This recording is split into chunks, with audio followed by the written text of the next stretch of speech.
Hello guys, ഇന്ന് നമുക്ക് വളരെ ടേസ്റ്റിയും സോഫ്റ്റുമായിട്ടുള്ള ഒരു ചക്ക അട തയ്യാറാക്കാം.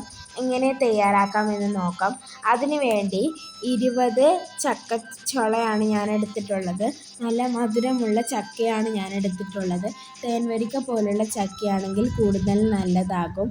20 ചക്കച്ചുള ഞാൻ ഇതുപോലെ ചെറിയ പീസസ് ആക്കി അതിൻ്റെ കുരുവും ചവണിയും കളഞ്ഞ് ചെറിയ പീസസായി കട്ട് ചെയ്തെടുത്തത് ഒരു മിക്സിയുടെ ജാറിലിട്ട് ഒട്ടും വെള്ളം ചേർക്കാതെ അരച്ചെടുത്തിട്ടുണ്ട്. വേറൊരു പാത്രം വെച്ച് അതിലോട്ട് 1 കപ്പ് ശർക്കരയും 1/4 കപ്പോളം വെള്ളവും ഇട്ട് അത് നന്നായിട്ട് മെൽറ്റ് ചെയ്തെടുത്തു.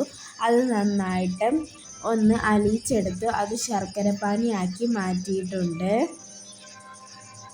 ഇനി വേറൊരു ബൗൾ എടുത്തതിന് ശേഷം അതിലോട്ട് വറുത്ത അരിപ്പൊടി 1/4 ടേബിൾ സ്പൂണോളം 1/4 ടേബിൾ സ്പൂണോളം ചേർത്ത് കൊടുക്കാം. ഇനി അതിലോട്ട് ഒരു പിഞ്ച് ഉപ്പ് ചേർക്കാം. അതിന് ശേഷം നമ്മൾ 1/4 കപ്പോളം ഗ്രേറ്റഡ് കോക്കനട്ട് ചേർക്കാം. 1/2 ടേബിൾ സ്പൂണോളം നെയ്യ് ചേർക്കാം. എന്നിട്ട് നല്ല രീതിയിലേക്ക് കൈവച്ച് മിക്സ് ചെയ്ത് കൊടുക്കാം. ഏലക്കാപ്പൊടി കൂടി ചേർത്ത് കൊടുക്കാം. അതിനുശേഷം നല്ല രീതിക്ക് മിക്സ് ചെയ്യാം.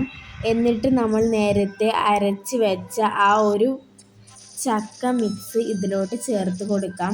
കുറച്ചായി ചേർത്ത് കൊടുക്കണം. പൊടിയേക്കാൾ മുമ്പിൽ ചക്ക തന്നെ നിൽക്കണം, എന്നാലാണ് അതിൻ്റെ ടേസ്റ്റ് കൂടുതൽ കിട്ടുക. ഇനി നമ്മൾ നേരത്തെ അലിയിച്ച ശർക്കരപ്പാനി അതേ ചൂടോടു കൂടി തന്നെ നല്ല ചൂടോടു കൂടി തന്നെ അരിച്ച് ഇതിലോട്ട് ചേർത്ത് കൊടുക്കാം. ചൂടോടു കൂടി തന്നെ ചേർത്ത് കൊടുക്കുന്നതാകും കൂടുതൽ നല്ലത്.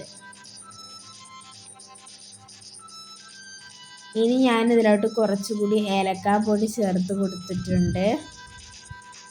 അതിനുശേഷം ചുക്കുപൊടി, ഇത് രണ്ടും കൂടി നമുക്ക് ആവശ്യത്തിന് ചേർത്ത് കൊടുത്ത് ഒന്നും കൂടി നല്ല രീതിയിലേക്ക് മിക്സ് ചെയ്യാം. ഇപ്പോൾ ദേ നമ്മുടെ ചക്ക അടയുടെ ബാറ്റർ സെറ്റായി. ഇനി നമ്മളൊരു വാഴൻ്റെ ഇല എടുത്തിട്ടുണ്ട്.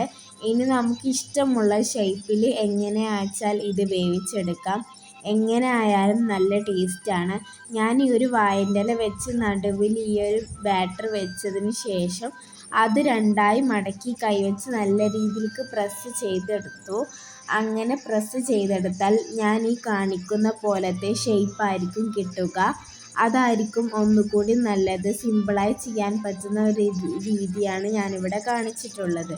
ഇതുപോലെ നമുക്ക് ചക്കയട തയ്യാറായി കിട്ടും. ഇനി ഇതുപോലെ എല്ലാതും ഞാൻ ചെയ്തെടുത്തു. എനിക്ക് 6 കിട്ടിയിട്ടുണ്ട് 20 ചക്കച്ചുളയിൽ നിന്ന്. ഇത് സ്റ്റീമറോ അല്ലെങ്കിൽ ഇഡ്ഡലി ചെമ്പോ അടുപ്പത്ത് വെച്ചതിന് ശേഷം നമുക്ക്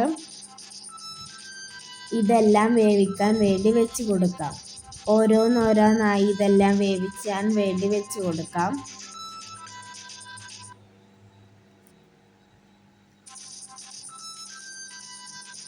ഇനി നമ്മൾക്ക് ഒരു 20 മിനിറ്റോളം മീഡിയം ടു ഹൈ ഫ്ലെയിമിൽ വേവിച്ചെടുക്കാം.